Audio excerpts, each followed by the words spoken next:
નમસ્કાર, પલ એક્સપ્રેસ ન્યૂઝમાં આપનું સ્વાગત છે। સુરત સાયબર ક્રાઇમ સેલને મળી મોટી સફળતા। જામધારા ગેંગના 4 સભ્યોને પોલીસે ઝડપી પાડ્યા। બિહારના પટનાથી આરોપીઓ ઝડપાયા।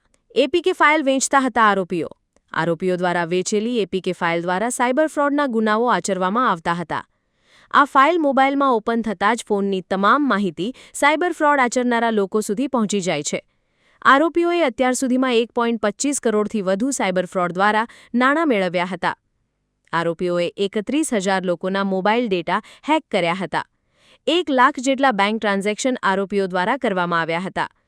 આરોપીઓ 8 થી 10 હજારમાં આખી ફાઇલ વેચતા હતા। પોલીસે અગાઉ એક આરોપીને ઝડપી પાડ્યો હતો। પોલીસે જહેરુલ અંસારી ઉર્ફે ચાંદ, રાજનકુમાર સોની, આદિત્ય રાજ ઉર્ફે અમન અને સમીર ઉર્ફે શક્તિમાન અંસારીની પોલીસે ધરપકડ કરી। સુરત શહેર સાયબર ક્રાઇમ સેલને ખૂબ મોટી સફળતા મળી છે।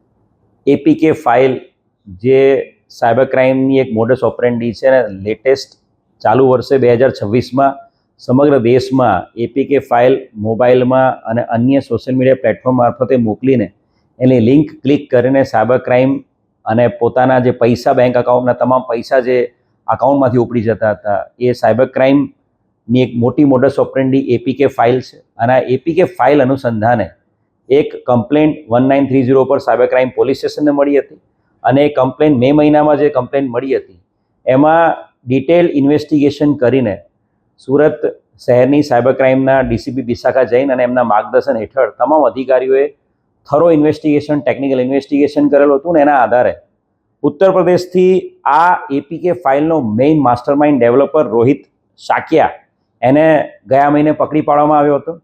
રોહિત શાક્યાના થરો ઇન્ટ્રોગેશનમાં અમને ખબર પડી હતી કે રોહિત શાક્યાએ અલગ અલગ 100થી વધુ એપીકે ફાઇલ ડેવલપ કરી આપેલી છે અને એની ડેવલપ કરેલી ફાઇલોના આધારે 64 થી 65 કરોડ રૂપિયાનું સાયબર ફ્રોડ સમગ્ર દેશમાં થયેલું હતું।